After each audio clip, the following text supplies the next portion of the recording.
To this day. To this day. To this day. To this day. To this day.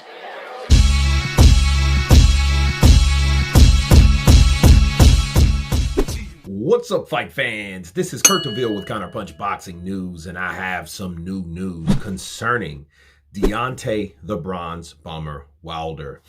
Top heavyweight, dangerous heavyweight, claims that if Deontay Wilder isn't retired, he is threatening to knock him out, and his name is Martin Bakole.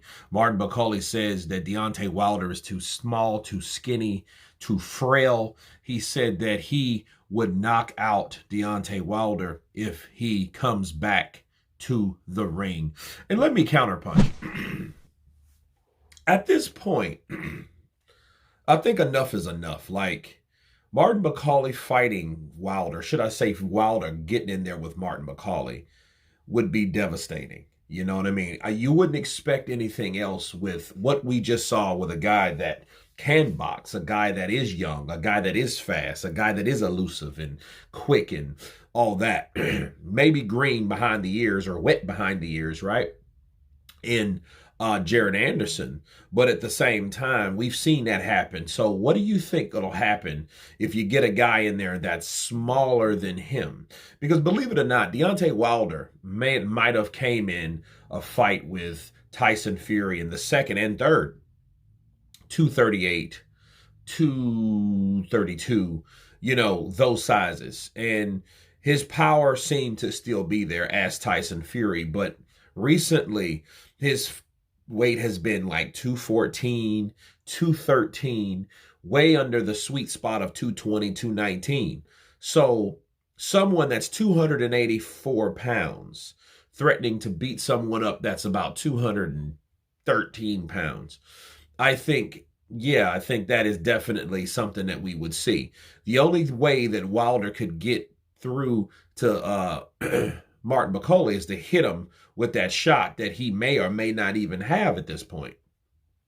I wouldn't recommend that fight, man, because if you look at just what happened with Zhang is a guy that, you know, he's definitely heavy-handed. You know, he broke the wall of Joe Joyce, and that wall of Joe Joyce was that chin that he had for a very long time, and he took punches from all types of fighters, you know, Daniel Dubois, Joseph Parker, Christian Hammer. You know, he took these shots from these guys, but Zhang broke through that and shattered that chin.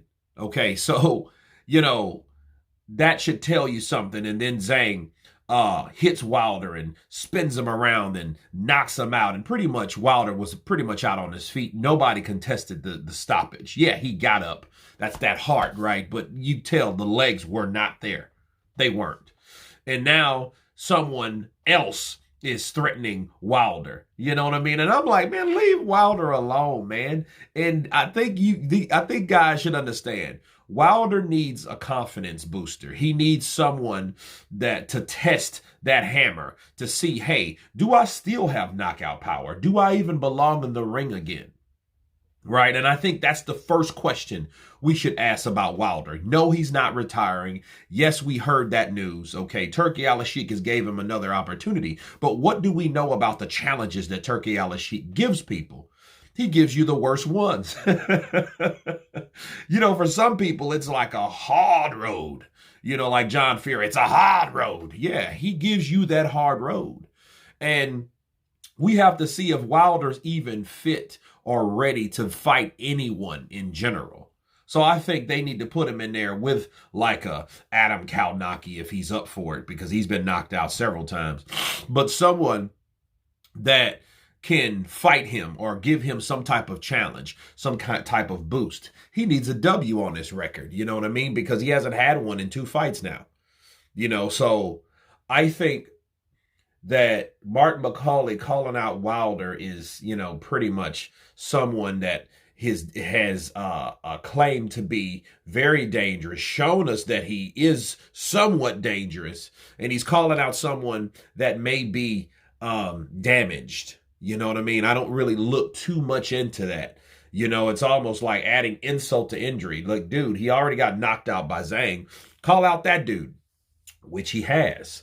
But at the same time, Wilder's like, hey, I'll knock him right out. Look, I'm pretty sure you would at this point because we don't know what condition Deontay Wilder is really in, saying, oh, well, this is what I'll do to him. Like, yeah, I'm pretty sure. And sometimes, you got to give a break to a guy because that's how you ruin careers. And I know people, Wilder is the guy years ago, 6, 7, 8 years ago, that was deemed to be a cherry picker, that did have lower opposition, and nothing really prepared him for times to come. And people say now, well, that's what you get. But at the same time, that's what they gave him. So if anything, oh, excuse me. If anything, I think they should take it easy with Wilder to see what Wilder still has to offer, okay, to see how his, mechanics are, see how he responds to fights. Because believe it or not, the Robert Helenius fight wasn't really good enough. He didn't get any rounds in. And before that, he was knocked out in the 11th round by Tyson Fury. So, it wasn't really a good tester for Wilder. So everybody just paraded and applauded and celebrated that Wilder was back. But really, was Wilder actually ever back? I think he needs another test. I mean, a smaller test, a less dangerous test, okay, than someone like Martin Bakole. Because that would be like overkill, putting him in there with somebody like Martin Bakole that's already calling him out and wanting pretty much to finish him off. But you guys tell me what you think of Martin Bakole stating, threatening, warning Wilder if he steps in the ring with him, he's going to take his head off and knock him right out with his little legs and little body. Of course, please subscribe. And you guys been Counterpunch. Peace!